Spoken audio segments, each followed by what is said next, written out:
Good evening to all of you, and a warm welcome this evening to a couple of exciting sessions planned for today. In fact, he is one of my, product heroes, if you will. I call him the incredible product guy. Phil, if you can turn on your videos and say hello to everyone before I introduce you, just to make sure that there you go. And thanks for joining, Phil. For those of you who are not familiar with the name Phil Libin, I'm sure it'll ring a bell pretty quickly when I introduce him. But in the past few months, I think there is not a single person on this conference, and I see several people slowly joining in. Usually we have hundreds of folks who join, so I'm pretty sure many people would be joining in. And by the way, this session is streamed live on LinkedIn, on YouTube, and Twitter. And of course, folks joining us on the Zoom call itself, right? And I was saying that in the past few months, given the pandemic situation world over, it's an unprecedented situation, as you all agree. There is not a single person in this audience who have not attended a virtual meeting, a virtual class, or a virtual conference. In fact, whole families are on virtual meetings these days, right? Kids on virtual classes, parents on work meetings, and it's chaotic, and at the same time, it's a very new experience to many people, right?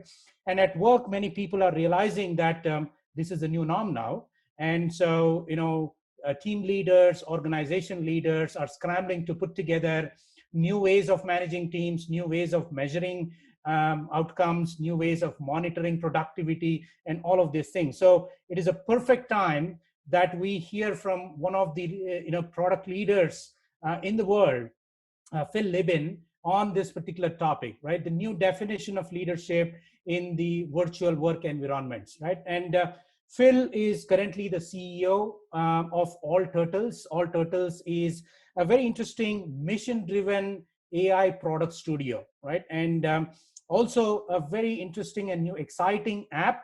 It's called mmhmm. Let me repeat that again. It's called mmhmm. And we want to hear, at least I want to hear from the backstory on that from Phil in a minute. But it's a your personal presence, a video presence app. In fact, Phil has been a CEO for more than 20 plus years for various companies that he co-founded and led, right? And way back in '97 with a company called Engine5, which helped companies come to have a digital presence. And then he built a company called Code Street, which focused on security and identity, which got acquired by Active Identity, if some of you may be familiar with that company. But I think, the claim to fame, in my view, and that's when it is one of my personal productivity applications, is he was a co-founder and CEO of Evernote, right? And I'm sure every one of you recognize, and I'm sure many of you are users of Evernote. It not only organizes notes and things for you, for many people, it organizes their lives, right? So with about 250 million plus users worldwide, I'm sure it's one of the most successful personal productivity, application that you've seen. Now, if you notice, there is a pattern in all these things, right? I think Phil seems to be a big proponent of simple business models, right? Simpler and clear ways of direct monetization from these products, as opposed to using data or advertisements or anything, which complicates not only for the businesses, but even for consumers. So with that, I would like to introduce all of you, and it's a great pleasure for me to introduce Phil Libin. Thank you, Phil, for joining. And, please go ahead with your wizardry, and we're all waiting for, to be wow. Thank you. Thank you so much for inviting me. Can everyone see and hear me okay? Yes, we can. Absolutely. Great. It is, I am coming to you from San Francisco, where it is, I just realized this today. This is the earliest, it's only 7:30 a.m. here, that I've tried to do a Zoom conference, and just realized that my windows are directly facing the sun. So it is extremely bright. I can barely see anything. I'm pretty much blind. But thank you. As long as you can for see joining me, early. I think it'll be okay. So thank you. So yeah, I wanted to talk about leadership and managing through a virtual environment. And this is a big change for us. we decided, I guess a couple of months ago in March, that we were going to go all virtual at All Turtles, at my company. And we were already semi-distributed. We had teams in lots of different countries. We had people in San Francisco, in Tokyo, in Paris, in Berlin, and in a few other places. But within each country, we had a common office. We were always together. And in early March, we decided, well, that just doesn't work anymore. So we have to be virtual everywhere. So we got rid of our offices, and it was a difficult change for me. I always thought before, I guess I was kind of old-fashioned. I always in the back of my head thought, well, if you're working from home, like, yes, some people can do it and be productive, but I really couldn't. I really needed to be physically with people, and I relied so much on the in-person contact, but more importantly, the impromptu contact.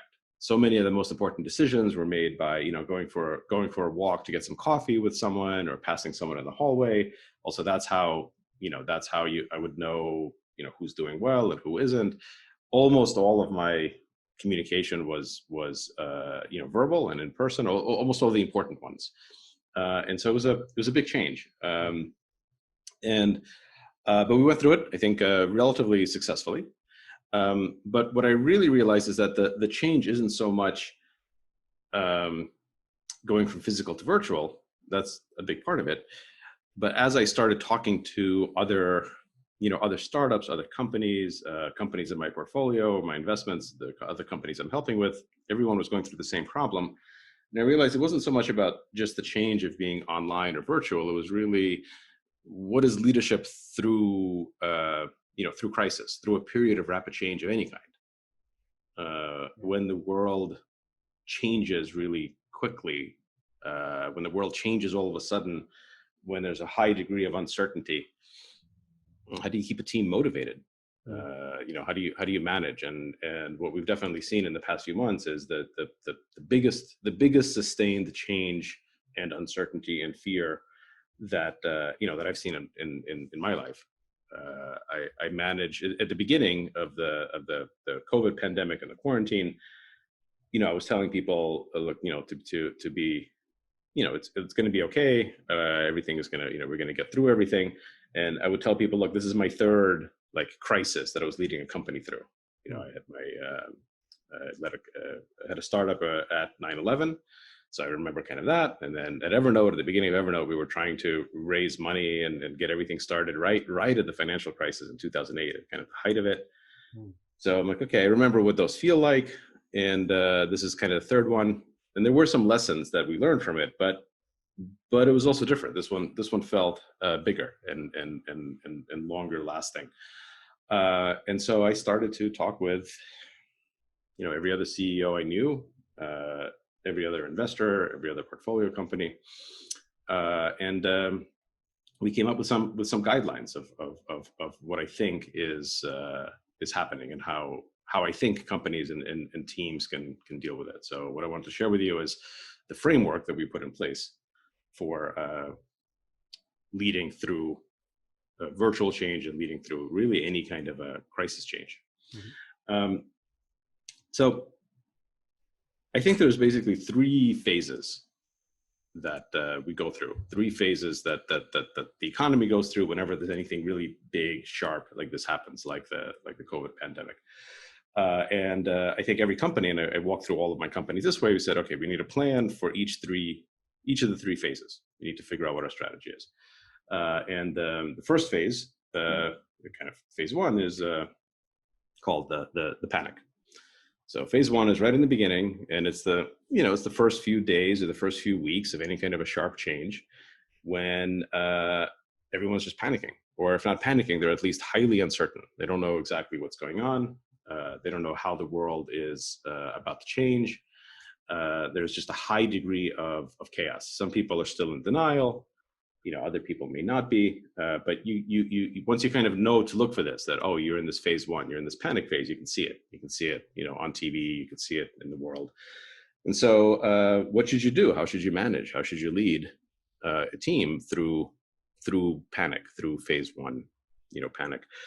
In this particular case with COVID, basically we decided, well, for the vast majority of people, unless you are directly involved in solving the problem, unless your company or your team is directly involved in helping immediately, if you're doctors or something, if it's a medical panic, then the best thing you can do is really just to calm down, to not contribute to the panic, to relax, to not make any very big decisions, that day. Resist the temptation to act dramatically right away,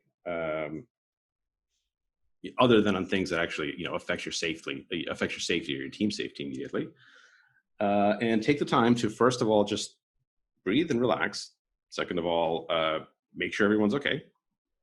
Reach out to your team, reach out to your customers, make sure they're okay, ask how they're doing, see if there's anything sharp that you can do to help.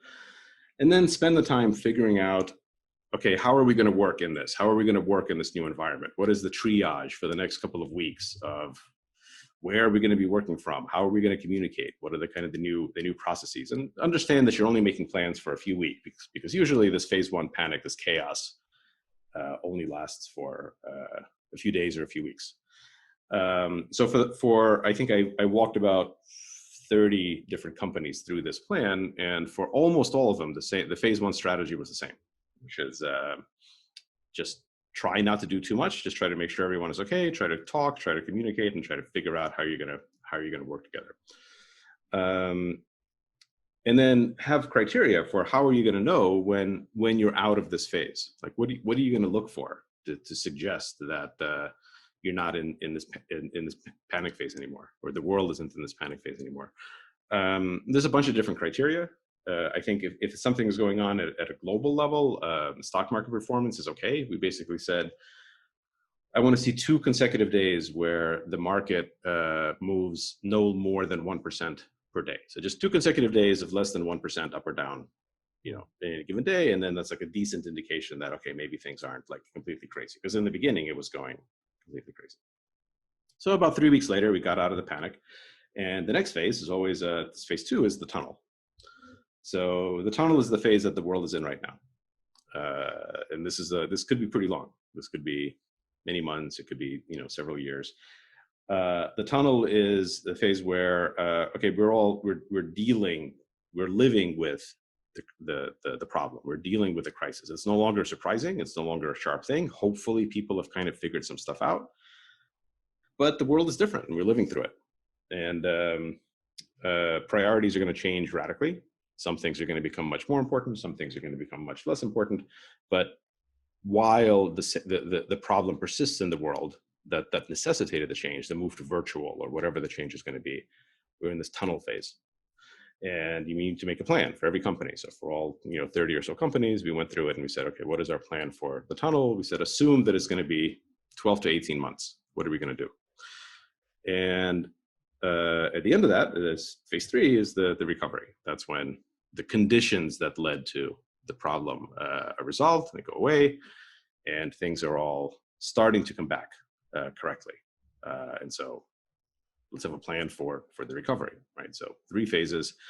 And then we went through and we made a plan. So we have basically action plans for each of the companies, each of the teams for these 3 phases. Like I said, in phase 1, it was pretty much the same for everyone, which is just like, calm down. Like, don't fire all of your employees immediately. You can wait a couple of weeks to actually think through it and model things. Don't try not to make any decisions that you don't need to make immediately.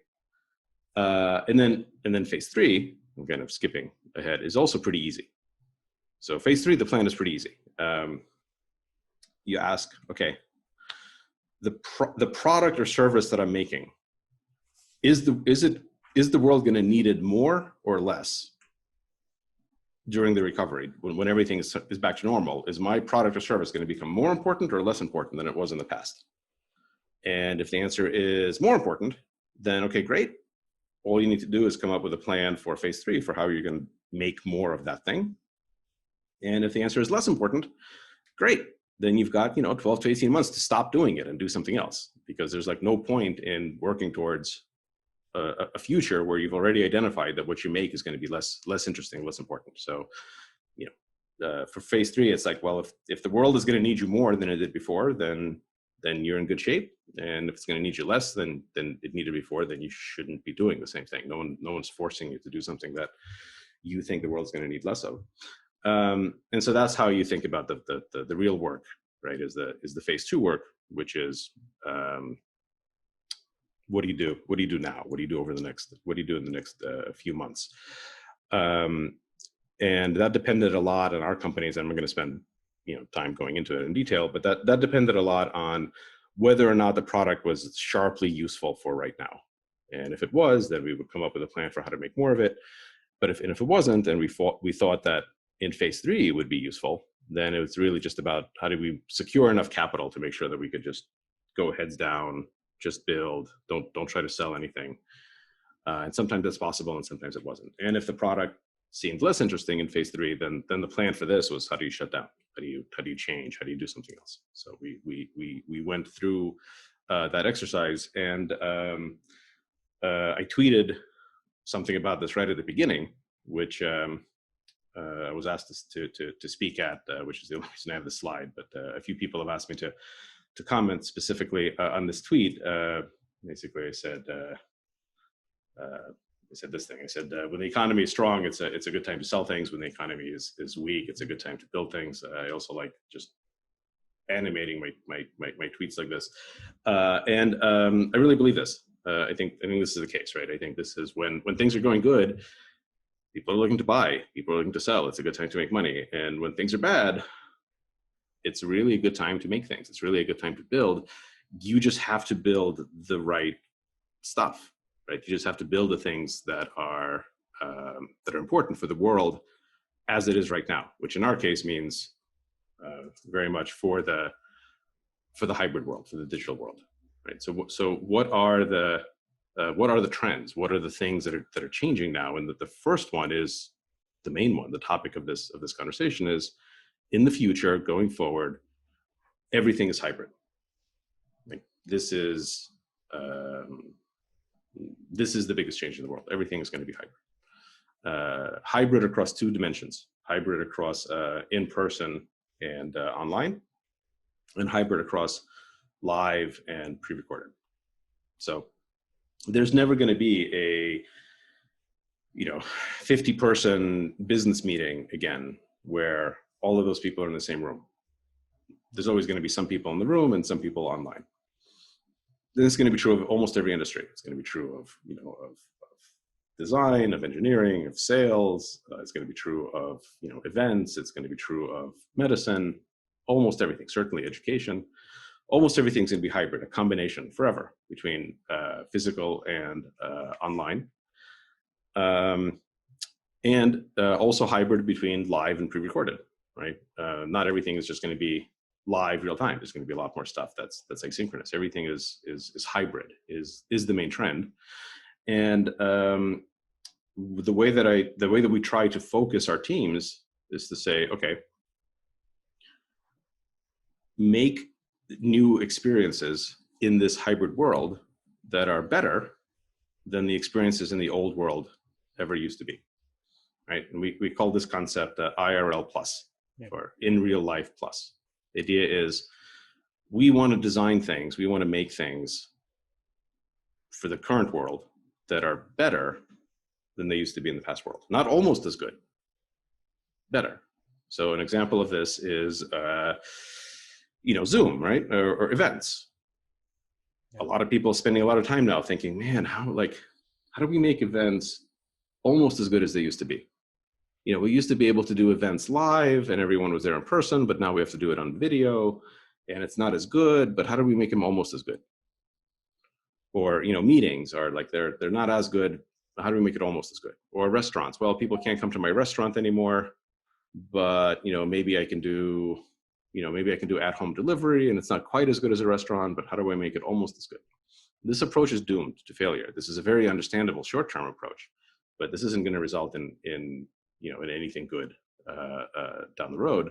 The only way to do this correctly is to say, how do I make things that are better, right? How do I take advantage of the new conditions in the world, the fact that everything is hybrid, to make experiences that are better than they ever have been? And that's what requires imagination and leadership. And that's the best way to organize and to motivate any team, right? The best way to keep people happy and motivated and working is to have success, is to make them feel like they're part of a successful team. Like they understand that what they're doing is something hopeful, something that's going to be better than before.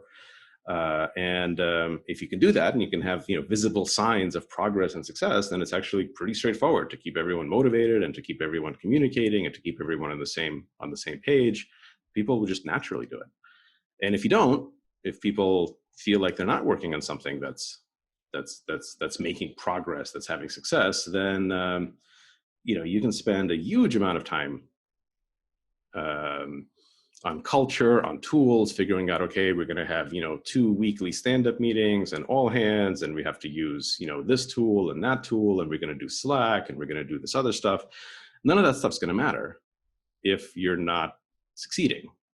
And there's kind of a vicious circle here, because you're going to get low morale if you're not succeeding, but people are very hesitant to attribute the low morale to lack of success. Usually they're going to complain about something else. They're going to say, well, our communications are bad, or we feel out of the loop, or we need to invest, we need to have different culture. These are all symptoms that maybe you're just working on the wrong thing. Maybe you're working on something that's doomed to failure. You're working on what's fundamentally a lost cause, because you're doing something that's at best going to be almost as good as the world used to be, not better. So this idea of everything is hybrid, and how do you take advantage of it to make IRL plus, in real life plus, is, I think, the best way to think about what to build and also how.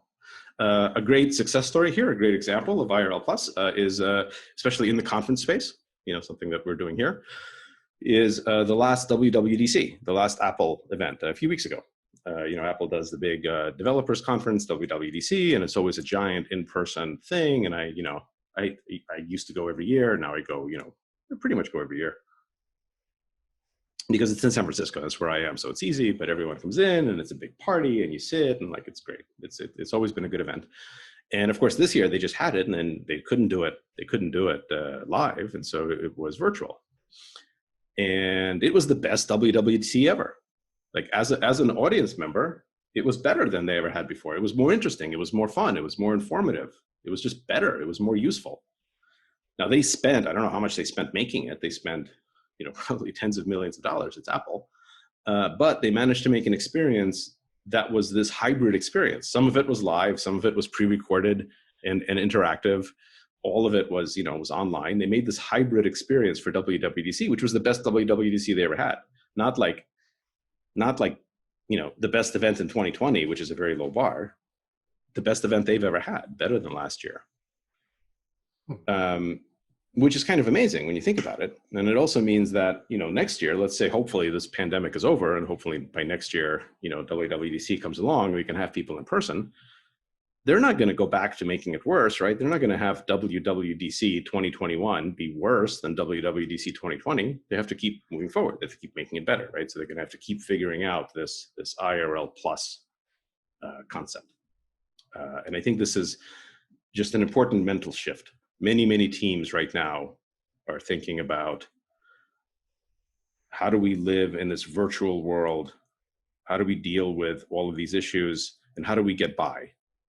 And how do we get by in a way that isn't going to be as good as it was before, but we at least have to get by? And I think this is a very difficult mentality to sustain. I think the much better mentality is not how do we get by, it's how do we excel? How do we grab this? How do we make it better than it ever was? I was talking to a friend of mine, and I was talking about this, and they said, I read in a Zen philosophy book, and I was trying to remember where I actually read it, but I couldn't remember. So I said, I think it was a Zen, I think it was a philosopher said, the obstacle, like when you're on the path and there's obstacles in your way, the obstacles are the way. the obstacles are the path. Like you're walking and, a tree falls and blocks you. The tree is not the obstacle. The tree is the path. Like the difficulties are the way you go forward. And he was like, oh, that's really good. I'm like, yeah, the obstacles are the way. The obstacle is the path. And we were, having a drink and saying about how this was a good philosophy, good quote. And then the next day I remembered that where I heard it from was actually from a Star Wars game. So this was, I was playing a Star Wars game and some Jedi says it. And I was like, it's almost as good. Not quite old philosophy, but it's Star Wars. So almost as good. But I really believe it, right? The obstacle is the way. We're all faced with obstacles. Everyone working from home. But if you think of them as obstacles, it sucks. But if you don't think of them as obstacles, as you think of the obstacles as the path, and you say, how do we make it better in this path? Then it makes a lot more sense. So that's what we've tried to do. So basically, we went through all of our projects, all of our companies, and we adjusted them a little bit to say, okay, how do we make it more important for the current world? So one of our companies is Vitally. It's a project we're doing in Japan around employee health for employees of large companies. And I think this is more important than ever, but we needed to adjust things because now a lot of them are working from home, either all the time or even in the future, some of the time. So, what are health habits for when you're working from home? We needed to put more emphasis on mental health, more emphasis on stress. We had to change the way that we talk about motion because maybe we can't recommend that, that you go, for a run or something. We have to rethink things. So we made some adjustments to make it more consistent, and the resulting experience is better than it ever was. Another company that we're working with is Carrot Fertility. They provide fertility benefits also for employers to give to their employees. So if you work for a company that has Carrot as a benefit, and you're trying to have a family, trying to have children, they provide help or how to do that. And it's a really good business. This is a fertility benefits are very big demand in the U.S. and worldwide.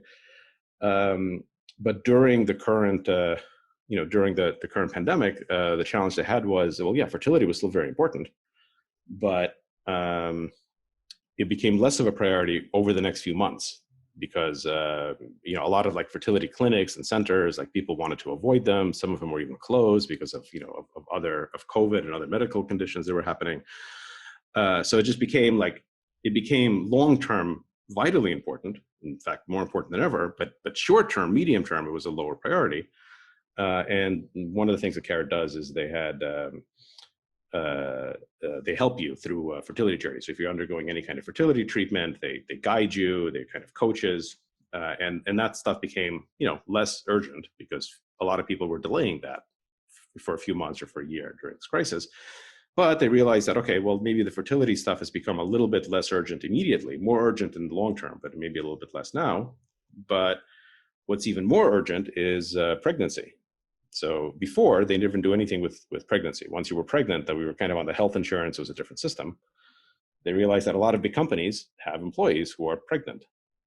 And that's really scary right now. Being pregnant right now during COVID is really stressful. It's really scary. There's all sorts of questions. And Carrot realized that, we have all these people who are coaches and experts and guides. And before, they never offered the service for pregnancy. They stopped at pregnancy. They were only doing it for fertility. But they expanded. It only took them a couple of weeks and they released a product for pregnancy. So now employers can provide help to their pregnant employees during this time, which is difficult. And that's become a very successful product. They also realized that, if you are doing fertility treatments, one of the big problems is getting all of your medications. And you don't want to go to pharmacies anymore. And so they launched an at-home delivery pharmacy service. So again, the mission long-term in phase 3, it's more important than ever. But in phase 2, they made a couple of small adjustments to make themselves relevant, to make themselves essential to the current situation. Spot is another one of our companies. They do an AI for harassment and discrimination reporting at work. And this is another example. Well, now that almost everyone is working online, what does discrimination and bullying and harassment online feel like? It's different from in person, and you have to deal with it differently. So they started doing all sorts of work about how to prevent and train and cope with harassment and discrimination online. Tellus, another one of our companies, they do elder care. So it's a device, a little radar device. It's kind of amazing. You put it on the wall and it automatically detects your heart rate, breathing, moving, vital health statistics for elderly people, for elder care. It's meant to keep elderly people at home longer because it could tell how they're doing without any kind of video or audio or wearables.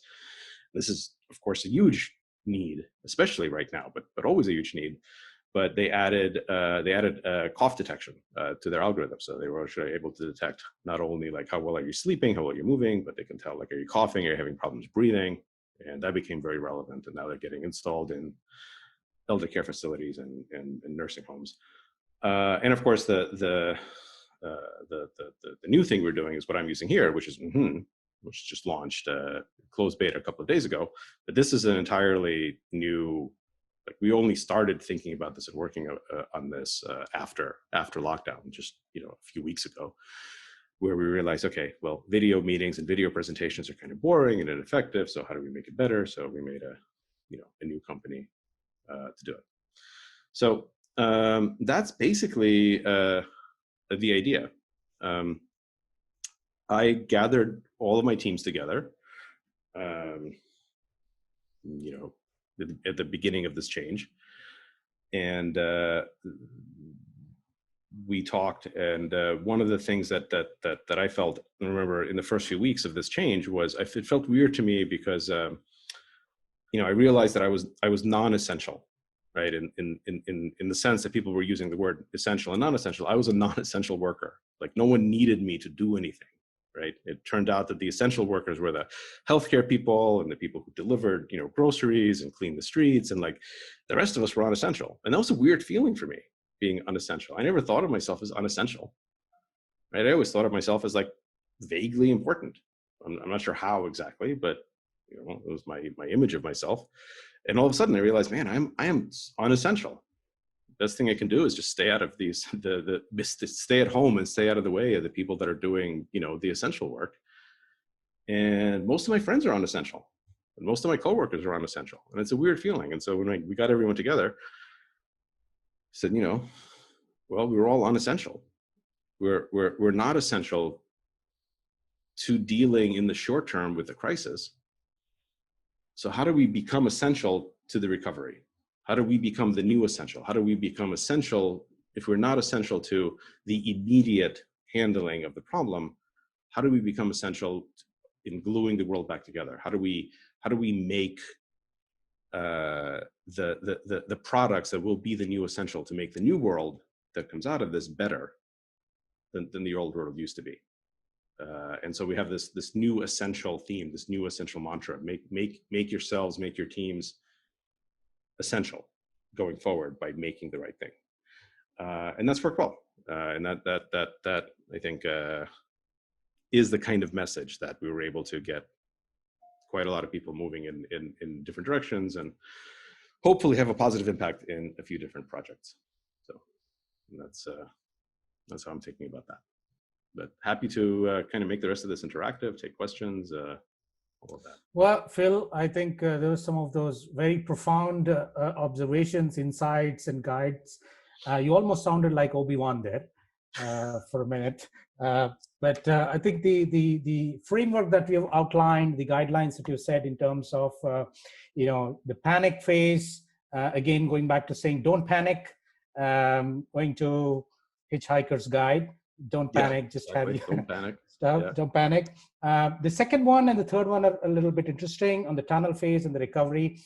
You said that, try and figure out with what you're doing, whether it is projects, products, or anything, to see whether that is absolutely required or critical now, or reprioritize. Now, I think that, you would agree that that's a hard decision for anybody to make, right? Because they're already invested in it, and not just the leaders, but the whole organizations and teams already working. And how do you suggest that people be very objective about it and say, this is not something that is so critical right now, and hence let's put it on cold storage, and pick up something that is going to be much more required now, right? So this is a change management aspect, if you will, right?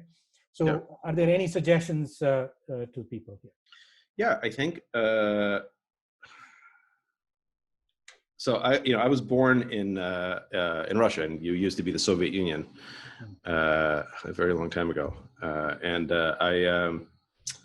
but I went to school. I went to kindergarten, first grade in Leningrad, back in Russia. And so I still in my head, I was 8 years old when we came to the US, but I still have in my head, like, all of these quotes, all of these like socialist, like Lenin quotes. I don't know why, just, they're stuck in there. And for some reason, I remember all of them in English, which obviously I didn't hear them in English. I didn't speak English at the time. I heard them in Russian, but somehow the way memory works, like I remember all of these quotes as if I heard them in English. And there's one that came back to me that a friend of mine said to me a couple of months ago in the middle of all of this, that really resonated.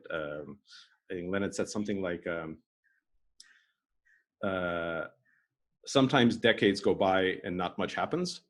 And then a couple of weeks go by and decades happen. Yeah. And that's what it felt like. That's what the COVID and the Black Lives Matter protests, it really felt like we are living through a couple of weeks where decades are happening, decades of history, decades of change. And that happens once in a while, right? It just happens.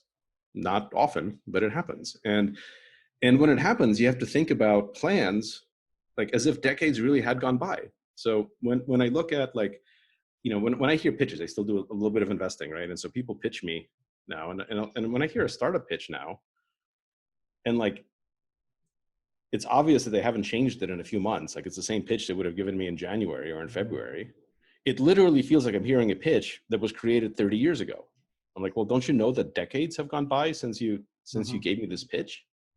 Like, you wouldn't have the same plans that you had 30 years ago just because, well, I thought of them 30 years ago, so obviously I'm not going to change, right? Of course, if that much time has gone by, of course you would have to change stuff. It doesn't matter if you were working on something 30 years ago. Right. Well, 30 years have just gone by in the past few weeks. Major tectonic shifts are happening in industries. Yeah. So if you had plans before, who cares? Yeah. Like, those were your plans before. Those are now like historical curiosities. You need the plans now. You need the plans, and the plans. If your business plan today is the same as your business plan was in March, that is highly suspicious. Like, maybe you just like happened to have a plan that was probably really terrible in March, but it was like just accidentally like the perfect thing for 30 years later.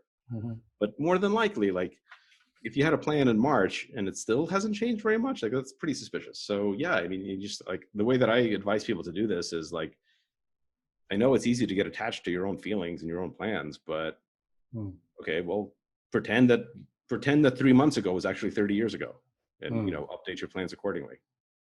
So you said some of them are more important, some of them are less important, and I think few examples through the companies that you have and you've been running, you outlined. But can you give us an example or two of probably a product or a service that is less important in the new hybrid times now, and people should rethink about it? I mean, just to give an idea to all of us about what might be such products or companies that really need to rethink. If at the outset, on the face of it, it seems like everything is needed, right? And so there must be some deep mechanism or a way to understand which one is important now and which is not. Is there a way to do that? Yeah, I mean, I think this, like, sums it up pretty much, right? So, think of a Venn diagram like this, where you have clothes that you don't need from when you're working at home, and then stuff you can't wear in front of a green screen, and the Venn diagram intersection there is green pants. So, like, if your business is making green pants, like, you're just never coming back. Yeah, it's over. That's a superb analogy. And there are a few questions coming in on the LinkedIn thread. One thing is leadership, right? Whether it is virtual, whether it is in real world, IRL, being authentic, connecting with others, promoting inclusiveness, networking. All of these things, of course, become an interpersonal skills, right? Now, are there new skills that one needs to start acquiring to be able to an effective leader? Now, I'm saying not just as a leader from an organization perspective or a society or a country, but many of the audience here. By the way, I think it'll be useful to take a quick poll or to see how many, what is the composition of the audience. We should have done this a little earlier, but not too late to see what is the composition of the audience, right? So I'm sure many of them are actually team leaders and group leaders and business units and everything. Are there new skills that you would encourage folks to start building and acquiring to deal with this teams in virtual environments or workplaces in virtual environments? I think there's a thing that many people who are good leaders, really in any sense, before understand that there's a core element of leadership, which is performance, and I mean like performing, like getting on a stage and entertaining.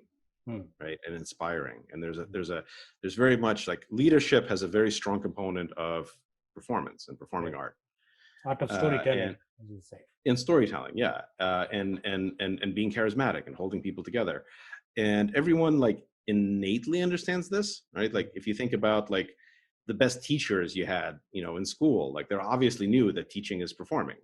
The best doctors understand this. Right, like obviously it's not only performing. Sure, nothing is ever only performing. I mean, maybe just like acting is, but like a teacher isn't only a performer. They also have to be like really good at teaching, but they have to be good at performing.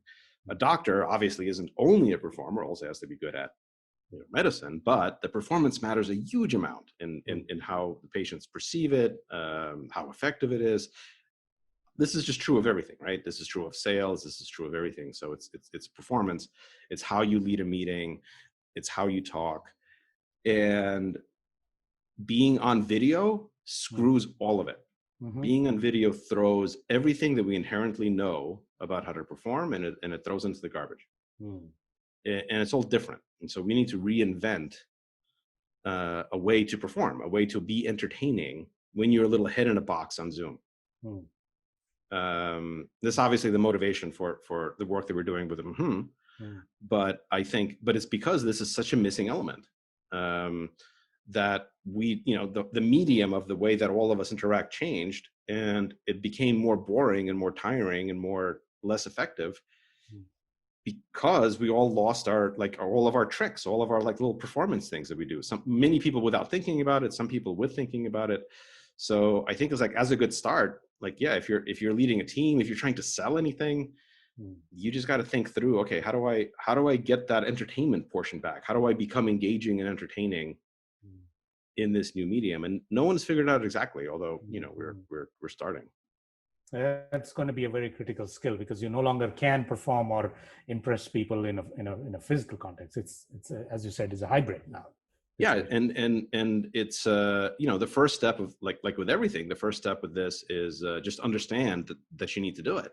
I think a lot of people who are naturally very gifted performers in some setting, as salespeople or something, they sort of think they like refuse to recognize that what they're doing is performing, because maybe they feel that it's somehow like cheap or a trick. So like in their brains, they're not performing, but of course they are.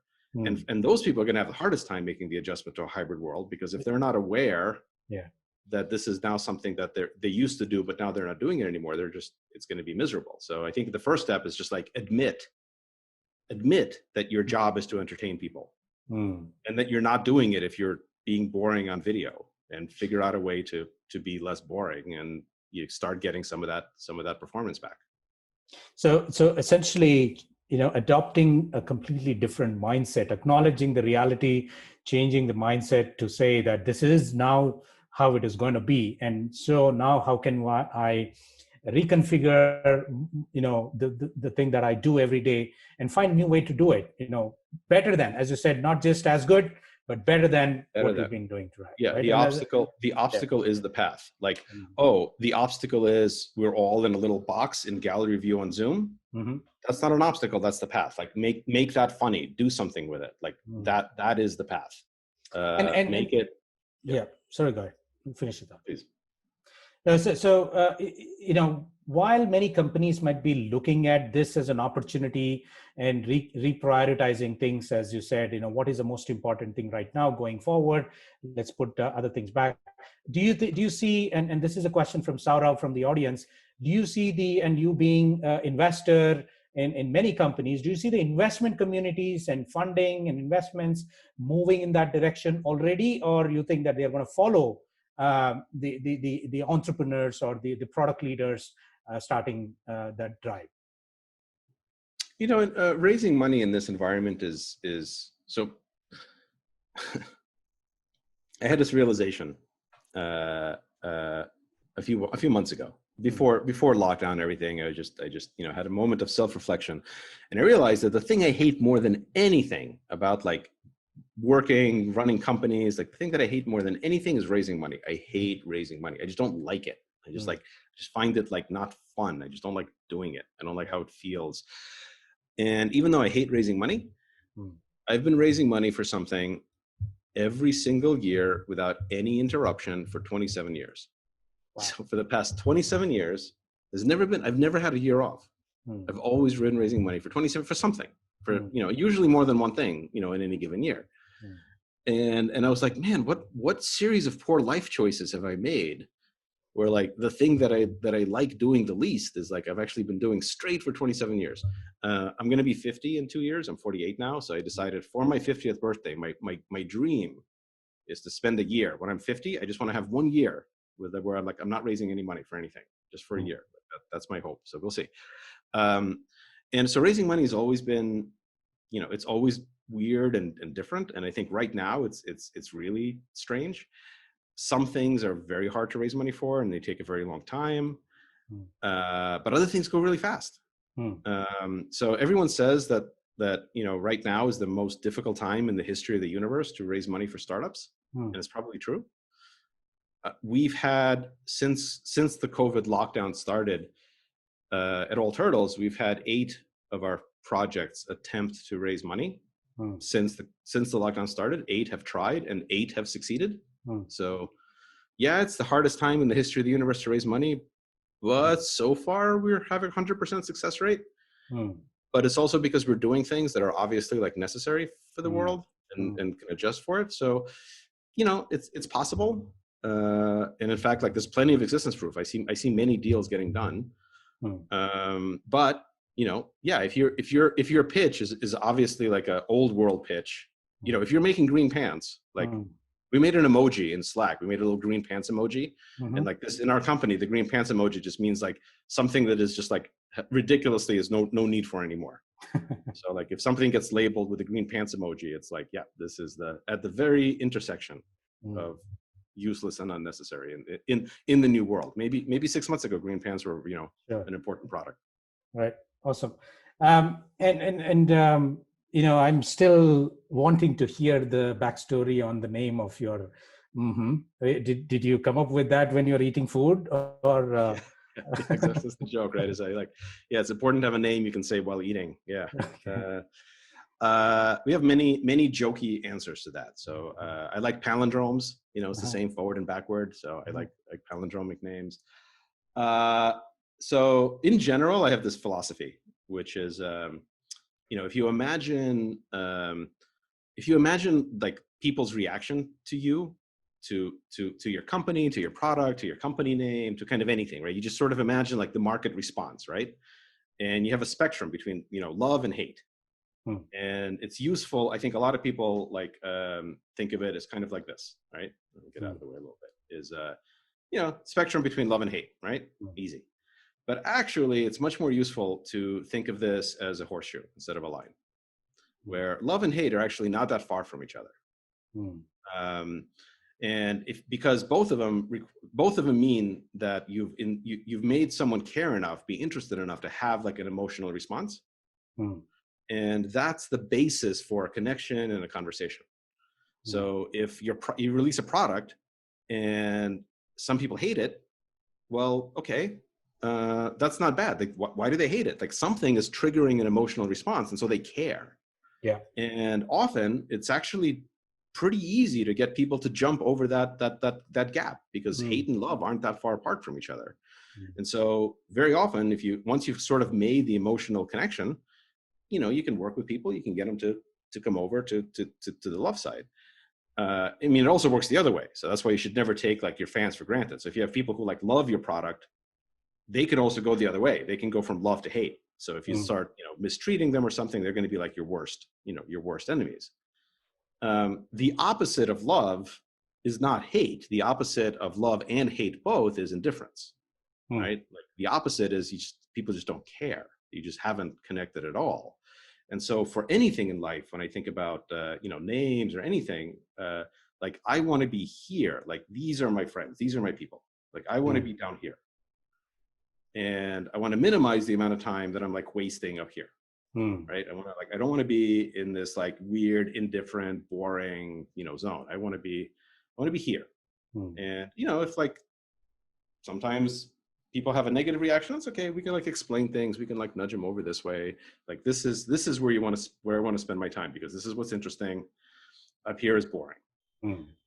So this is especially true for names. Is a bad name, but it's also a great name. It's a great name. What it's not is a boring name.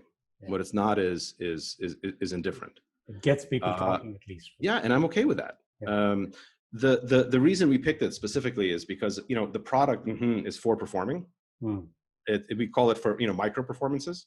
Like every time you have to like, Nike used to have the slogan, "Everyone's an athlete," and I always thought like, I'm not an athlete, but whatever. We think everyone's a performer. Like, everyone for a few minutes a day has to like say, hey, look at me, I'm going to do something, and like perform, whether it's for your customers or for your employees or for your kids or for your followers, whatever. Everyone performs a little bit. And the sound is something that everyone can say while eating. Everyone can say it without thinking about it. Everyone says it naturally. Many times in a conversation, you say, you don't think about it, you just say it. But it's actually hard to say when you think about it. It's hard to say intentionally. It's hard to say, like, when you're trying to say the name of the product, even I have to stop for half a second. That is so true. Yeah. Because every time you're going to say it, you have to think about, how am I going to inflect it? How do I pronounce it? And so it makes, every time you say the name, it's like a little micro performance. Yeah. You have to perform it. You can't say it, which is kind of amazing. I don't know of any other name of any company or product that you can't say thoughtlessly. Every time you say it, you have to like perform it. And so I'm just, as you're talking, I'm just saying that right now. Yeah. Right? But now when you say the product, when you're trying to like refer to the product, you're going to have to stop and like perform it. And like, I don't know, I think it's kind of beautiful to have a name that you have to be mindful when you say it. You have to perform it. That's true. Well, that is incredible. Thank you so much, Phil, for your time and for that very prescriptive framework and some guidelines, how to think about looking at products and projects that everybody is doing, especially leaders, and think very carefully what's important, what's not, and double down on things that you believe are important, are going to serve purpose going forward, and probably come back to the ones that later and busy than weekdays, but then just a few seconds. Thank you. Thank you very much. Thank you for the opportunity.